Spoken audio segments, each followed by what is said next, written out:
Hi everyone.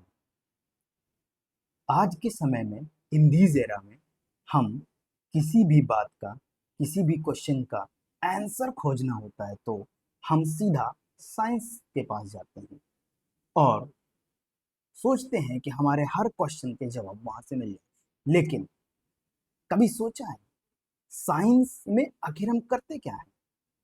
Science basically इन्हीं तीन बातों पे डिपेंड करती है। साइंस हमारी बेसिकली इन्हीं तीन बातों पर डिपेंड करती है। पहला, एनर्जी। साइंस हमारा एनर्जी पर डिपेंड करता है। ठीक है, साइंस हमारी एनर्जी पर डिपेंड करती है, स्पेस पर डिपेंड करती है और मैटर पर डिपेंड करती है।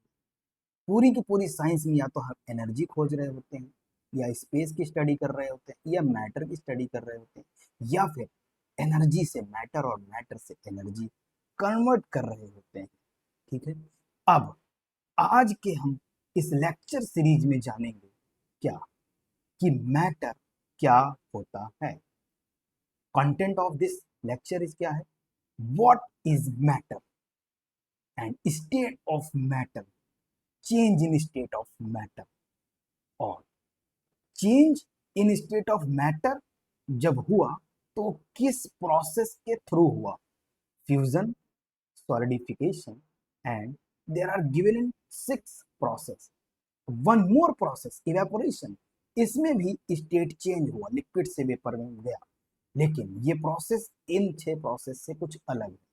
अगला हम जानेंगे what is latent heat, liquefaction of gas कैसे होता है, एंड यूनिट ऑफ टेम्परेचर पे थोड़ी सी बात करेंगे। अब मैटर इन आवर सराउंडिंग मतलब हमारे आसपास जो भी है, जितना भी हम देख सकते हैं, all are the materialistic world और it is a matter only. अब मैटर होता क्या है? तो साइंटिफिक डेफिनेशन इस बात को कैसे समझा सकती है? Matter is anything that what possess mass, occupy space and feel by our 5 senses। मतलब मैटर, हमारे पास मैटर जो है वो मास पजेस कर रहा है, स्पेस को ऑक्युपाई कर रहा है और हमारे 5 सेंसेस से हमें फील हो रहा है। दैट मीन्स एग्जाम्पल क्या हो सकता है? Air, yes we can feel it by our skin touch. Food, yes by taste से हम इसको फील कर सकते हैं। Cloth, car, building materials, sand, water, cement etcetera, these all are the matters. अब अब तक हमने जाना क्या कि मैटर वो होता है जो मास को पजेस कर लेता है, स्पेस को ऑक्युपाई कर लेता है और हमें हमारे 5 सेंसेस से कुछ फील होता है। या तो हमें दिख जाता है, या तो हमें फील हो जाता है बाय टच। ठीक है, तो इसका मतलब क्या हो सकता है? इसका मतलब ये है कि मैटर के पास अपना कोई डेफिनेट शेप होना चाहिए। मैटर के पास अपनी कुछ फिजिकल प्रॉपर्टीज होनी चाहिए। ठीक, matter have definite shape and physical properties. अब फिजिकल प्रॉपर्टी होगी तो मैटर का कुछ फिजिकल नेचर भी शो होगा। फिजिकल नेचर है अगर मैटर का, तो इसका मतलब ये होगा कि वो स्मॉल पार्टिकल्स पर डिपेंड्स करता होगा। Depends on particle and particle are very small. इस बात को समझने के लिए हम एक एग्जाम्पल ले लेते हैं। एग्जाम्पल कुछ ऐसा लेते हैं कि हम सिंपल सा एक बीकर ले लेते हैं और बीकर में जब हमने पानी, यहाँ पे हमने वाटर फिल कर दिया है, बीकर में हमने वाटर ले लिया है और यहाँ पर हमने शुगर ले लिया है। और जैसे ही हम शुगर को इसमें डिप करते हैं, डाल देते हैं पूरा का पूरा। ठीक है, तो होना क्या चाहिए? होना ये चाहिए कि हमारे वाटर का वॉल्यूम बढ़ जाना चाहिए। ठीक है, लेकिन एक्चुअल में ऐसा नहीं होता है। एक्चुअल में हमारे पास हमने देखा कि वाटर का जो वॉल्यूम है शुगर के डिसॉल्व होने के बाद भी सेम ही रहता है। शुगर सॉल्यूशन, इसका मतलब क्या हुआ कि आर्किमिडीज प्रिंसिपल तो बात करता है कि जितना वॉल्यूम इसका होगा उस वॉल्यूम के बराबर इसका वॉल्यूम इंक्रीज होना चाहिए, लेकिन ऐसा नहीं हुआ। इसका मतलब क्या हुआ कि वाटर की अपनी कुछ छोटी छोटी कैविटीज थी वाटर मॉलिक्यूल्स के बीच में, जहां पर शुगर के मॉलिक्यूल्स फिट हो जाते हैं जाकर के, तो हमारा वॉल्यूम एक्स्ट्रा कवर नहीं होता है। ठीक, अब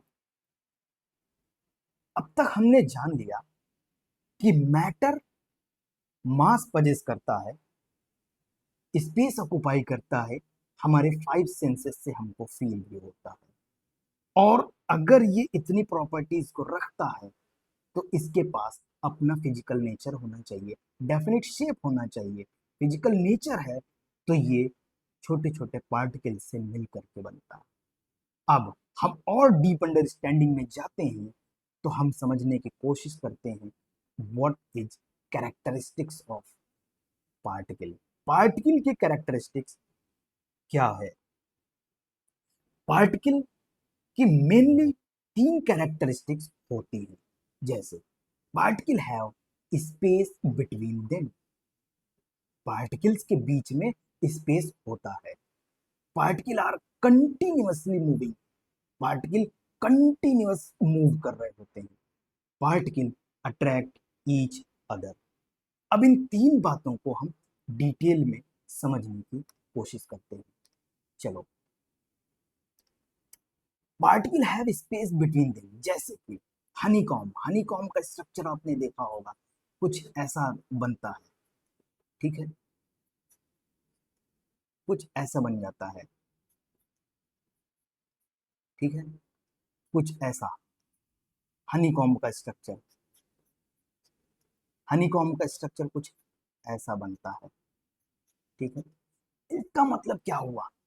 ये जो जॉइंट है, ये जो जॉइंट है हनीकॉम्ब के, ये जो जॉइंट्स हैं हनीकॉम्ब के, दिस दिस ये, यहाँ पे पार्टिकल मौजूद होते हैं, यहाँ पे पार्टिकल मौजूद होते हैं, और ये जो है स्पेस, ये स्पेस है, ये स्पेस है, यहाँ पे space, particle have space between them, particle have space between them, ये स्पेस है, ये स्पेस है। ओके, यहाँ पे स्पेस है, ये पार्टिकल, ये जॉइंट जहां पर भी है हनीकॉम्ब में, हनीकॉम्ब आप अपने घरों में भी देख सकते हैं, आज के समय में बड़ा कॉमन हो गया है हनीकॉम्ब। कूलर में पहले यूज हो, आज के समय में ज्यादा यूज होता है, वहां पे आप ये स्ट्रक्चर पाएंगे। और वहां भी क्या होता है, डस्ट पार्टिकल हनीकॉम्ब के बीच में जाकर के फिट हो जाता है कैविटी में, तो फिर वहां पर हमें हवा अच्छे से नहीं मिल पाती, और एट द एंड हमें हनीकॉम्ब को बदलना पड़ता है। दूसरी प्रॉपर्टीज जो कैरेक्टरिस्टिक्स ऑफ पार्टिकल की है, पार्टिकल आर कंटिन्यूअसली मूविंग है। इसका एग्जांपल क्या हो सकता है कि पार्टिकल एक जगह से हमेशा दूसरी जगह जाने की कोशिश करता है, पार्टिकल मूव कर रहा होता है, एयर के पार्टिकल हमेशा मूव कर रहे होते हैं, particle is never rest, particle is never on rest. ठीक, अगर पार्टिकल मूव नहीं कर रहे होते तो जितने भी परफ्यूम हैं पूरे वर्ल्ड में, कोई भी परफ्यूम काम नहीं करता। परफ्यूम के काम करने का जो फिनोमेना है वो है डिफ्यूजन प्रोसेस। यहां पर हमने जो है एयर, परफ्यूम की गैस एयर को हमने फ्लो किया, स्प्रे कर दिया, ये एयर के साथ मिक्स किया, और मिक्स करते करते आगे बढ़ते बढ़ते ये पूरा हमारे रूम में स्प्रेड आउट हो जाता है।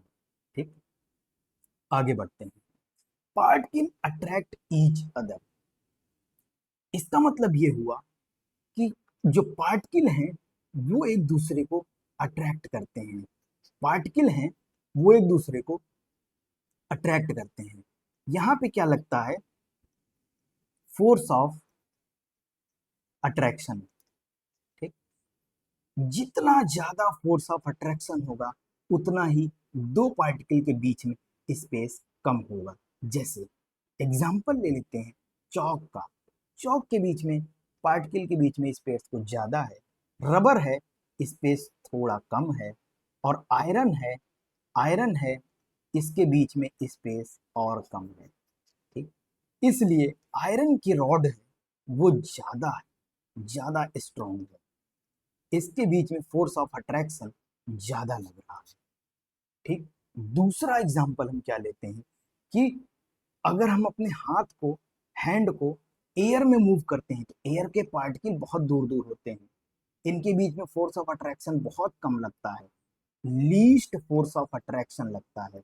ये भी एयर है, ये भी एयर है, लीस्ट फोर्स ऑफ अट्रैक्शन यहाँ पे लगता है, लीस्ट फोर्स ऑफ अट्रैक्शन यहाँ पे काम करता है। लेकिन जब हम पानी में अपने हाथ को जो है मूव कराते हैं तो हमें ज्यादा फोर्स लगाना पड़ता है कंपेयर टू एयर के मुकाबले। लेकिन you are studying in table right now, तो आप अपने टेबल पर अगर हाथ को मूव कराएंगे तो आप टेबल से अपने हाथ को बाहर नहीं कर पाएंगे। टेबल क्यों? क्योंकि टेबल वुडन पार्टिकल का बना है और वुडन सॉलिड होता है, और सॉलिड के बीच में जो पार्टिकल्स हैं वो बहुत ही ज्यादा फोर्स ऑफ अट्रैक्शन रखते हैं एक दूसरे के बीच में, और इसलिए हम क्या बता सकते हैं ये कि सॉलिड्स के बीच में फोर्स ऑफ अट्रैक्शन ज्यादा होता है। ठीक, अब इतनी बातों को हमने समझ लिया, कैरेक्टरिस्टिक्स है, ठीक है, कैरेक्टरिस्टिक्स ऑफ पार्टिकल है, पार्टिकल के बीच, particle have space between them, continuously moving and attract each other, तीन ही बात है। अब क्लासिफिकेशन ऑफ मैटर, क्या space between them particle, space between particle की बेसिस पर क्या हम मैटर को क्लासिफाई कर सकते हैं? अगर सबसे कम स्पेस है तो क्या बोलेंगे हम? अगर स्पेस ज्यादा हो गया, दो पार्टिकल के बीच में स्पेस सबसे कम है, दो पार्टिकल के बीच में स्पेस सबसे ज्यादा है, तो क्या इनका क्लासिफिकेशन अलग हो, इनको अलग क्लास में रखेंगे, इनकी कैटेगरी अलग होगी, इनकी कैटेगरी अलग होगी क्या? यस, बिल्कुल होगी। लीस्ट स्पेस है पार्टिकल में, तो इसको हम क्या बोलेंगे? क्या हम इसको एक नया नाम दे सकते हैं? क्या हम इसको भी एक नया नाम दे सकते हैं? क्या हम इसको भी एक नया नाम दे सकते हैं? यस, बिल्कुल दे सकते हैं। दूसरा, on the basis of force of attraction between the particle, particle के बीच में फोर्स ऑफ अट्रैक्शन कितना लग रहा है उसकी बेसिस पर भी क्या हम इन्हें कुछ नया नाम दे सकते हैं? मान लेते हैं फोर्स ऑफ अट्रैक्शन हाई है, हाई है, सबसे हाई फोर्स है, और force of attraction less force of attraction है, तो क्या हम इनको कुछ नाम दे सकते हैं? यस, हम दे सकते हैं। लेस फोर्स ऑफ अट्रैक्शन को क्या नाम देंगे हम? हाई फोर्स ऑफ अट्रैक्शन लग रहा है अगर पार्टिकल के बीच में तो क्या नाम देंगे? और मॉडरेट फोर्स ऑफ अट्रैक्शन लग रहा है तो हम क्या नाम देंगे अपने पार्टिकल्स को? मैटर। अब क्लासिफिकेशन ऑफ मैटर में हम आते हैं। जैसे अब तक हमने जाना कि इस बेसिस पर हम नाम देते हैं सॉलिड, लिक्विड एंड गैस। तो मैटर का क्लासिफिकेशन अब तक जो हुआ वो तीन पार्ट में हुआ। पहला सॉलिड, दूसरा लिक्विड, तीसरा गैसेस।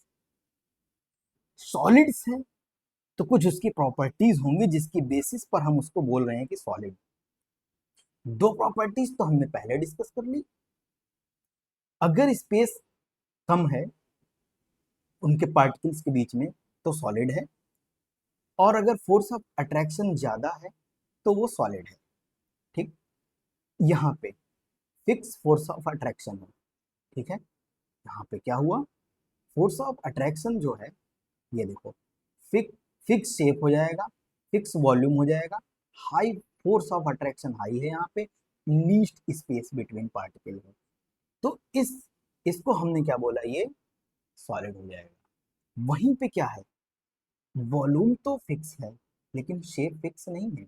इसका मतलब ये हुआ कि हम अगर इस कंटेनर में रख देंगे लिक्विड तो ये इसका शेप ले लेगा, और अगर हम इस कंटेनर में रख देंगे लिक्विड तो ये इसका शेप ले लेगा।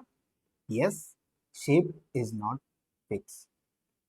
और इसके बीच में जो, इनके पार्टिकल के बीच में जो फोर्स ऑफ अट्रैक्शन काम करता है वो मॉडरेट होता है, और स्पेस भी मॉडरेट होता है। इसको हम लिक्विड बोलते हैं। गैसेस में क्या होता है, फोर्स ऑफ अट्रैक्शन, जो पार्टिकल्स के बीच में फोर्स ऑफ अट्रैक्शन है वो बहुत कम है, और इस वजह से हम जब ओपन एरिया में गैस को लेते हैं तो गैस एयर में जो है डिसॉल्व हो जाती है। इसका वॉल्यूम भी फिक्स नहीं हो पाता है, और ना तो हम इसका जो है शेप फिक्स कर सकते हैं, और स्पेस भी हमारे पास दो पार्टिकल के बीच में बहुत ज्यादा स्पेस लेता है। इवन 1 लीटर जो इस इससे हम इसको हम ऐसे समझ सकते हैं कि 1 लीटर वाटर वेपर पूरी की पूरी 1000 लीटर के वाटर टैंक को फुल्ली फिल्ड कर देता है। ठीक है। अब change in state of matter, solid से लिक्विड जाएगा। यस, सॉलिड से लिक्विड जाएगा, बिल्कुल जाएगा। सॉलिड से लिक्विड जब जा रहा है तो उस प्रोसेस को क्या बोलते हैं, सॉलिड से लिक्विड गया, फ्यूजन हुआ। लिक्विड से गैस जाएगा, लिक्विड से गैस की तरफ जाएंगे तो क्या बोलते हैं हम उसको, वेपर बन रहा है, वेपोराइजेशन है। ठीक है। अब गैस से सीधा सॉलिड है तो क्या है, डिपोजिशन है। अच्छा, सॉलिड से डायरेक्ट गैस जा रहा है तो क्या बनता है हमारे पास, उस प्रोसेस को क्या नाम देते हैं हम? उस प्रोसेस को नाम देते हैं सब्लिमेशन। अच्छा, लिक्विड से वापस सॉलिड में आ रहे हैं तो क्या देते हैं यहाँ पे, सॉलिडिफिकेशन। सॉलिडिफिकेशन। लेकिन यहीं पे अगर सॉलिड 0 डिग्री सेंटीग्रेड पर बन जा रहा है तो उसका प्रोसेस को नाम देते हैं फ्रीजिंग। ठीक है। अच्छा, लिक्विड से गैस जा रहा है, वापस गैस से लिक्विड की तरफ जा रहा है तो क्या बोलते हैं हम, कंडेंसेशन। ठीक है। अब देखो, सॉलिड है, फिक्स शेप है, उसका फीचर है, कैरेक्टरिस्टिक्स ऑफ सॉलिड है, यही 7-8 कैरेक्टरिस्टिक्स होती हैं यहाँ पे। देखो, फिक्स शेप है सॉलिड का, फिक्स वॉल्यूम है, अट्रैक्शन फोर्स हाई है, पार्टिकल क्लोजली पैक्ड है, हाई डेंसिटी है, kinetic energy of particle very low है, और इसकी कंप्रेसिबिलिटी बहुत कम है। ठीक। लेकिन लिक्विड में क्या है, हाई फिक्स वॉल्यूम है, शेप फिक्स नहीं है, मॉडरेट फोर्स ऑफ अट्रैक्शन है, मॉडरेट स्पेस है, कंप्रेसिबिलिटी इसकी कंपेयर टू सॉलिड के थोड़ी सी ज्यादा है, बट गैसेस के मुकाबले थोड़ी कम है।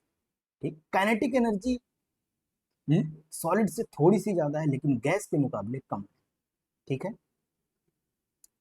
अब गैसेस में देखते हैं क्या है।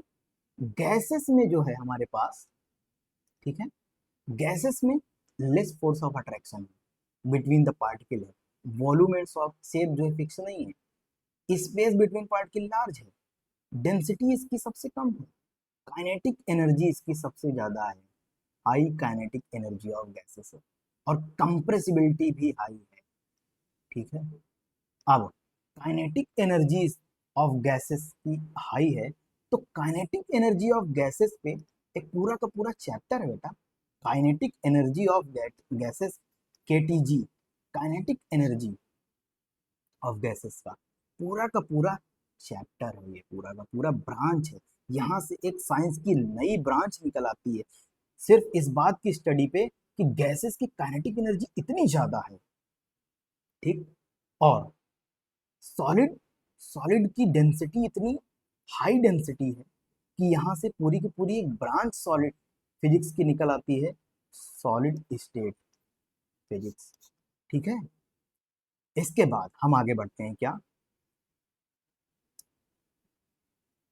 अब हम देखते हैं अपने स्टेट चेंज हो रहा था, यहाँ पे हमने देखा सॉलिड से लिक्विड जा रहा था, फ्यूजन है, थोड़ा सा हमने हीट दिया यहाँ पे, ये प्रोसेस क्या है, हीटिंग है, यहाँ पे प्रोसेस था हीटिंग का, ये भी यहाँ पे हीटिंग था, और गैस को जब हम कूल करते हैं तो कंडेंसेशन है, ये कूलिंग प्रोसेस है, ये भी कूलिंग प्रोसेस है, टेम्परेचर घटा रहे हैं यहाँ पे, ये जो डेल्टा का साइन दिया है येलो कलर में, इसको बोलते हैं हीटिंग। ये ये ये यूज होता है हीट हीट को दिखाने के लिए शॉर्ट फॉर्म में। ओके, अच्छा, अब हम देखते हैं क्या, हमने ये देखा कि जब हम टेम्परेचर को बढ़ा रहे थे, टेम्परेचर बढ़ाने पे क्या होता है, सॉरी, हीट अप्लाई करने पे टेम्परेचर बढ़ता है। हीट को जैसे ही हम हीट देंगे, यहाँ पे अगर हम किसी बर्नर में यहाँ पे हम हीट दे रहे हैं बर्नर के थ्रू, तो इसका टेम्परेचर बढ़ जाना चाहिए ना, लेकिन हीट अप्लाई करने पे on applying the heat temperature rises, ये होना चाहिए, नॉर्मली यही होता है। गैस की फ्लेम पे हम जब भी कोई चीज को रखते हैं और फ्लेम ऑन कर देते हैं तो उसका टेम्परेचर बढ़ने लगता है, लेकिन एक ऐसी स्टेट आती है लेटेंट हीट ऑफ फ्यूजन, का मतलब क्या है, हिडन हीट, ठीक है, इसका मतलब क्या हुआ, आइस है, सॉलिड है, 0 डिग्री सेंटीग्रेड है, लिक्विड में कन्वर्ट हो गया, पर उसका टेम्परेचर बढ़ा नहीं, ठीक, इसका मतलब क्या हुआ, हीट तो हमने उसको दिया, लेकिन वो हीट क्या हुआ, केवल फिजिकल स्टेट को बदल रहा है, ठीक, कमेंट हमने क्या लिखा है यहाँ पे, heat does not change temperature but heat change internal arrangement of particle, we can say the hidden heat. अब ये प्रोसेस था, सॉलिड से लिक्विड जा रहे थे तो मतलब फ्यूजन के, तो इसको हमने बोल दिया लेटेंट हीट ऑफ फ्यूजन। यही चीज यहाँ पे हमें यूज होती है क्या, लेटेंट हीट ऑफ वेपोराइजेशन, ठीक है, मतलब हमारा वाटर है, लिक्विड है, 100 डिग्री सेंटीग्रेड है, वेपर में बदल जाता, 100 डिग्री सेंटीग्रेड पे वेपर में बदल जाता है, बदल जाना चाहिए था, लेकिन मॉलिक्यूल को छोड़ के बाहर चले जाना चाहिए था गैसेस पार्टिकल को, लेकिन स्टेट चेंज हो रहा है यहाँ पे, यहाँ पे देखो लिक्विड और ये गैस, टेम्परेचर नहीं बढ़ रहा है, टेम्परेचर बढ़ नहीं रहा है, कुछ तो टेम्परेचर को बढ़ाना चाहिए था ना उसको, लेकिन टेम्परेचर को उसने बढ़ाया नहीं, इसी को कहते हैं लेटेंट हीट। वो हीट जो हम टेम्परेचर बढ़ाने के लिए उसको दे रहे थे, उसने टेम्परेचर ना बढ़ा करके बल्कि पार्टिकल्स के अरेंजमेंट को बदला, पार्टिकल की काइनेटिक एनर्जी को बढ़ाया, यहाँ पे सॉलिड था, काइनेटिक एनर्जी बढ़ाया तो लिक्विड हो गई, लिक्विड था, काइनेटिक एनर्जी बढ़ाया तो गैस हो गई, लेकिन टेम्परेचर को राइज नहीं किया, इसी चीज को बोलते हैं लेटेंट हीट। अब फ्यूजन हो रहा सॉलिड से लिक्विड तो लेटेंट हीट ऑफ फ्यूजन, और लिक्विड से गैस जा रहा है तो लेटेंट हीट ऑफ वेपोराइजेशन, ठीक। अब हम डिस्कस करते हैं what is the difference between the melting and boiling point. Melt, कौन सी चीज मेल्ट होगी, जो सॉलिड है वही मेल्ट होगा, इसका मतलब क्या है, मेल्टिंग पॉइंट हम देखेंगे कब, जब कन्वर्जन सॉलिड का लिक्विड में होगा, तो वहां पे क्या हीट दे रहे हैं, यहाँ पे क्या है, सिंपल हीट दे रहे हैं, तो आइस को जब हम वाटर में कन्वर्ट कर रहे हैं, the temperature eight which the solid start melt eight normal atmospheric pressure, ये बात इंपॉर्टेंट है कि एटमॉस्फेरिक प्रेशर को हम रखते हैं वट 1 एटमॉस्फेरिक प्रेशर, ठीक है, ये कांस्टेंट है, ये कांस्टेंट रखते हैं, तब हम टेम्परेचर बढ़ाते हैं, और जिस टेम्परेचर पर हमारा सॉलिड मेल्ट होने लगता है उसको बोलते हैं मेल्टिंग पॉइंट। आइस है तो आइस मेल्ट होनी शुरू हो जाती है अराउंड जो है 0 डिग्री के थोड़ा सा आगे, ठीक। बॉइलिंग पॉइंट क्या है, the temperature at the liquid start to convert into the vapour at normal atmospheric pressure, ठीक। यहाँ पे भी वही बात है कि एटमॉस्फेरिक प्रेशर 1 कितना होता है, तो जहां पर भी हम बैठे हुए हैं अभी, जो हमारे रूम का प्रेशर है, जो हमारे एटमॉस्फेयर का प्रेशर है, उसको हम 1 एटमॉस्फेरिक प्रेशर कंसीडर करके चलते हैं। ठीक। तो लिक्विड वाटर लिक्विड है, उसको थोड़ा सा हमने फिर गर्म किया, तो क्या बना? गैस बना। और हमने नोटिस किया कि वेपर कन्वर्ट हो रही है किस पे? 100 डिग्री सेंटीग्रेड पर। तो वाटर का बॉइलिंग पॉइंट क्या हुआ? 100 डिग्री सेंटीग्रेड। अगर हमारे पास लिक्विड है और एल्कोहल है, और एल्कोहल वेपर में बदल जा रही है, तो इसका टेम्परेचर क्या हो जाएगा? बॉइलिंग पॉइंट क्या हो जाएगा? इसका बॉइलिंग पॉइंट अराउंड आता है 78 डिग्री सेंटीग्रेड के आसपास आता है। मतलब एल्कोहल को बॉइलिंग पॉइंट वाटर से कम है। ठीक। अच्छा, अब हम बढ़ते हैं एक नया फेनोमेना, कॉन्सेप्ट ऑफ इवेपोरेशन। देखो, इसमें क्या क्या बातें हैं। It is a surface phenomena, मतलब ये सिर्फ और सिर्फ सरफेस पर होता है। ठीक। बाकी लिक्विड के इनर इन्वायरमेंट में इसका कोई रोल नहीं है। It is at the surface particle have high kinetic energy. Surface पर पार्टिकल की काइनेटिक एनर्जी बहुत हाई होती है, इसलिए कभी कभी इतनी हाई हो जाती है कि वो सरफेस को छोड़ करके बाहर चला जाता है। Particle have tendency to escape at high kinetic energy, yes. और matter convert into vapour without reaching the boiling point. मतलब वाटर का बॉइलिंग पॉइंट है 100 डिग्री सेंटीग्रेड, लेकिन वाटर को हम रख देंगे एक प्लेट में, सरफेस एरिया बढ़ा करके, तो 2-3 दिन में आराम से वो 10 ml 20 ml वाटर जो है इवापोरेट हो जाएगा। लेकिन इन 2-3 दिन में वहां का टेम्परेचर कभी भी 100 डिग्री सेंटीग्रेड नहीं जाएगा। ठीक। Temperature of liquid decrease during evaporation, yes.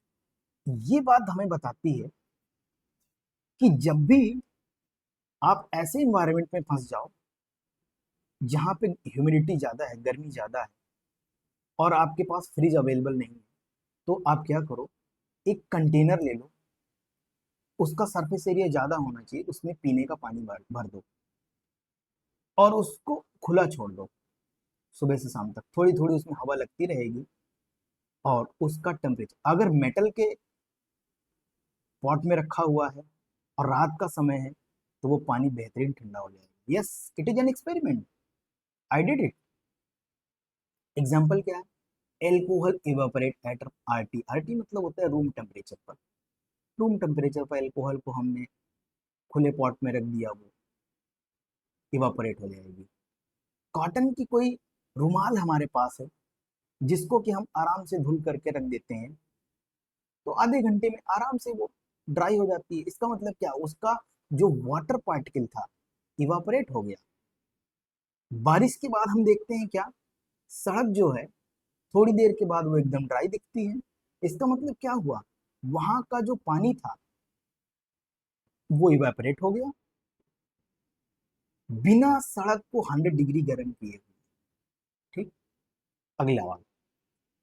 अब इवेपोरेशन को कुछ फैक्टर हैं जो अफेक्ट करते हैं, जैसे कि सरफेस एरिया बढ़ा दिया, बड़ा सरफेस एरिया बढ़ा दिया हमने, तो evaporation, rate of evaporation increases only when, कब? इंक्रीज इन सरफेस एरिया हो जाएगा, सरफेस एरिया बड़ा हो गया। इंक्रीज इन टेम्परेचर, टेम्परेचर हम बढ़ा देंगे तो भी इवेपोरेशन हो जाएगा। इंक्रीज ऑफ विंड स्पीड, हवा हवा ज्यादा है तो भी इवेपोरेशन ज्यादा हो जाएगा। डिक्रीज इन ह्यूमिडिटी, ह्यूमिडिटी केवल 3-4 फैक्टर है जिसमें कि एक है डिक्रीज इन ह्यूमिडिटी, बाकी सारे फैक्टर को बढ़ाने पर इवापोरेशन का रेट इंक्रीज हो रहा है। दूसरा सबसे अहम बात, nature of liquid, volatile and non volatile. Nature of liquid पर भी डिपेंड करता है। ठीक। नेचर ऑफ लिक्विड पर भी डिपेंड करता है क्या, कि वो कैसा है, लिक्विड का नेचर कैसा है, इस पे भी इवापोरेशन जो है डिपेंड करता है। ठीक, अगला नेक्स्ट स्लाइड पे हम बढ़ते हैं। क्या बॉइलिंग पॉइंट एंड इवोपरेशन में डिफरेंस क्या है? सिंपल डिफरेंस है। यहाँ पे हम देख रहे हैं ये मॉलिक्यूल की काइनेटिक एनर्जी हाई, इतनी हाई है कि एक दूसरे को मार रहे हैं, और मारते मारते ये सरफेस छोड़ करके बाहर चला जा रहा है। जो ज्यादा मार खा जा रहा है पार्टिकल, वो सरफेस छोड़ करके बाहर भाग जा रहा है। और ये सारी चीजें जो हो रही है वो सरफेस एरिया पे हो रही है। इसमें क्या है, ये देखो ब्लू कलर से जो दिख रहा है, इसमें वाटर के एलिमेंट्स हैं, वाटर पार्टिकल्स हैं। ठीक, और वाटर पार्टिकल एक दूसरे से जो है खूब ज्यादा भिड़ंत पैदा कर रहे हैं। तो ये पूरे के पूरे सिस्टम में ऐसा हो रहा है, बॉटम से लेकर के सरफेस और सरफेस के ऊपर भी। ठीक, अब देखो यहाँ पे बात क्या लिखते हैं, it happen all temperature. Yes, evaporation किसी भी टेम्परेचर पर पॉसिबल है, लेकिन बॉइलिंग ओनली बॉइलिंग पॉइंट पर ही पॉसिबल। इवेपोरेशन में पूरी बॉडी का टेम्परेचर डिक्रीज हो जाता है, लेकिन यहाँ पर ऐसा नहीं होता है। पूरी बॉडी का टेम्परेचर ही 100 डिग्री सेंटीग्रेड है। ये एक स्लो प्रोसेस है evaporation, but boiling fast process है। इवेपोरेशन सरफेस फेनोमेना है, ठीक, बॉइलिंग बल्क फेनोमेना है। सरफेस इवेपोरेशन में इवेपोरेशन अफेक्ट होता है किसके जरिए, wind speed, temperature, surface area and humidity के जरिए, लेकिन बॉइलिंग पॉइंट अफेक्ट नहीं होता इन सारी चीजों से। अब liquefaction of gases, gases are liquefied only when the high pressure and low temperature। High pressure पर देखो, इसको कैसे समझ सकते हैं, ये है, ठीक, इसमें ये पिस्टन था हमारे पास, ये गैस पार्टिकल थे, इसमें जब हमने प्रेशर डाल दिया हाई प्रेशर, ठीक, ये हमारा पिस्टन आ गया। ठीक, अब ये पार्टिकल ऐसे हो गए, तो इसका टेम्परेचर बढ़ जाना चाहिए था, लेकिन हमने इसको टेम्परेचर भी कूलिंग कर दिया, टेम्परेचर को घटा दिया, प्रेशर को बढ़ा दिया। ठीक, और ये एक्सपेरिमेंट किया था Joule Thomson, liquefaction of gases को। ठीक, किस तरह से लिक्विफाई करते हैं हम गैस को, हाई प्रेशर लो टेम्परेचर पे। तो जो हमारे घर में एलपीजी यूज होती है, या फिर आजकल जो सीएनजी व्हीकल आ गए हैं, सीएनजी, ये भी हाई प्रेशर और लो टेम्परेचर पर काम करता है। ठीक है ना, और प्रेशर कभी कभी इतना हाई हो जाता है उस सिलेंडर में कि पूरी की पूरी वैन ब्लास्ट कर जाती है।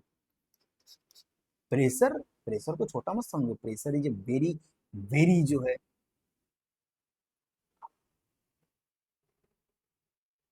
अब unit of temperature, unit of temperature को बेसिकली हम देखते हैं, वैसे और भी यूनिट्स इसमें बहुत सारी होती हैं, ठीक है, केल्विन स्केल पर हम देखते हैं, दूसरा सेल्सियस स्केल पर देखते हैं। तो इसमें कुछ हम एग्जाम्पल कर लेते हैं, जैसे केल्विन है, सेल्सियस को जब भी लिखते हैं तो ये पॉइंट जरूर यूज करते हैं ऊपर। 0 degree centigrade is equal to होता है 273 कैलोरी, ओके,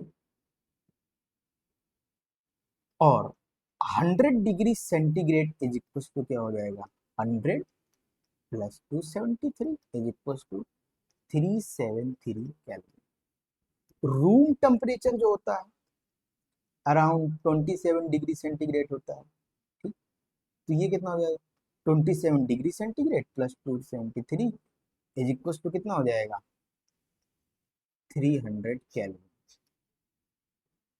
ठीक है, तो आज के पूरे लेक्चर में हमने इन सारी चीजों को कवर अप किया कि मैटर क्या होता है, सॉलिड लिक्विड गैस क्या होता है, सॉलिड से लिक्विड का कन्वर्जन क्या होता है, लिक्विड से गैस का कन्वर्जन क्या होता है। ठीक है, एग्जाम्पल हम चलो एक एक एग्जाम्पल भी यहाँ पे डिस्कस कर लेते हैं कि जैसे सॉलिड से गैस जा रहा है, मतलब जब हम कैम्फर को जलाते हैं, कैम्फर को सीधा बर्न करते हैं, तो वो क्या, गैस में बदल जाता है। ठीक है, और बाकी सॉलिड से लिक्विड, लिक्विड से गैस, वाटर एग्जाम्पल परफेक्ट है, आइस से वाटर, वाटर से वेपर, और वापस से वेपर से जो है सॉलिड, सॉलिड नहीं बन पाता। क्यों, ये इसी थ्रू जाएगा, वापस से इसी प्रोसेस के थ्रू जाता है। ठीक है ना। अच्छा, तो आज हमने समझा evaporation is very important thing and the liquid liquefaction of gas, liquefaction of gas, gases are liquefied only when high pressure and low temperature, जब भी पिस्टन पर प्रेशर हाई लगता है। अब कंटेनर में हमने हाई प्रेशर और लो टेम्परेचर पे तो गैसेस रख दी, लेकिन इसको दूसरे कंटेनर में ट्रांसफर करना किसी एक पाइप के थ्रू, क्या ये इतना इजी प्रोसेस है? जब भी हम सीएनजी फिल करते हैं अपने वैन में, तो क्यों बोल दिया जाता है कि आप पूरी की पूरी वैन जो है ना खाली कर दो? क्योंकि जरा सी मिस्टेक होने पर पूरी की पूरी वैन ब्लास्ट कर जाती है। तो लिक्विफिकेशन ऑफ गैस बहुत डिफिकल्ट प्रोसेस है। गैसेस हैं, वो नेचुरली एक्सपैंड रहना चाहती हैं, हम उनको हाई प्रेशर और लो टेम्परेचर पे ले करके लिक्विफाइड लिक्विड फॉर्म में रखते हैं। ठीक, रॉकेट के जो फ्यूल होते हैं, रॉकेट फ्यूल जो यूज होता है, rocket fuel hydrogen gas use होती है, और इतनी ज्यादा कंप्रेस्ड होती है, इतनी ज्यादा कंप्रेस्ड होती है कि सॉलिड फॉर्म में हम इसको पहुंचा देते हैं, कंप्रेस करते करते करते करते। क्यों, लेस वॉल्यूम हो, और जब इसका वॉल्यूम बढ़ेगा तो अमाउंट बढ़ जाएगा। ठीक है, तो आज के लेक्चर को हम यहीं पर जो है छोड़ते हैं।